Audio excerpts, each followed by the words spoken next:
Hello, I'm Tom English, and today I'm talking about my passion for B2B sales. And the question of my passion for B2B sales came up fairly recently when Maxwell Bogner, founder of millennial sales site helpmeclose.com, asked me the question. We more or less bumped into each other on the internet as much as is possible. It was actually through LinkedIn, through mutual connections. And as we were exchanging our introductions over email, he asked me what I was passionate about in relation to B2B sales. And that question was a good one for me because I have very strong beliefs about passion. I don't believe that you can truly be successful or reach your full potential in anything without having passion. I think passion is absolutely critical to achieving success. So it was a fairly easy question for me to answer, and one that really brought to the surface what I am actually passionate about in B2B sales, which is meeting the needs of the end user. In other words, the customer's customer, and even exceeding their expectations.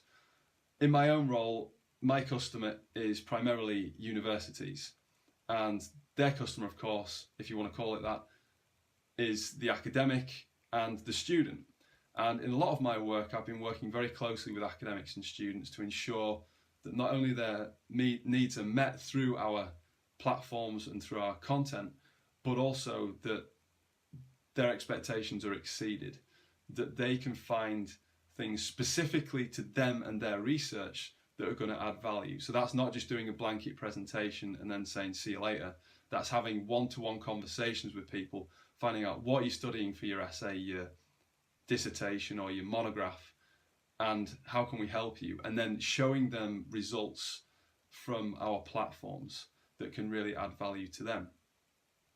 And it's interesting because as I've looked into this, my passion for delivering value to the end user seems to be backed up by other people as well. So take, for example, Bill McDermott, who is the CEO of SAP, one of the largest software companies in the world. He talks about building up from end user empathy for the end user being absolutely critical. I also think of way back in the 80s, Michael Porter's Competitive Advantage, writing about the importance of understanding how products and services are actually used rather than how they are intended to be used by the customer.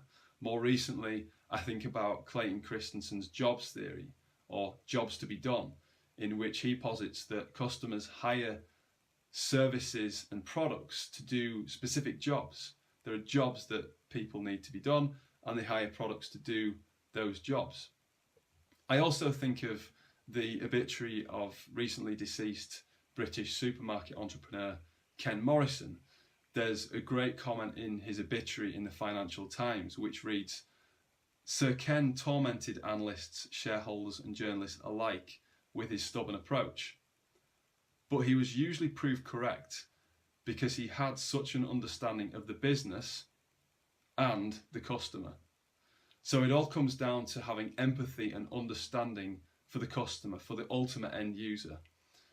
And there's been such a lot of talk recently about the future of B2B sales and the value that B2B salespeople can offer.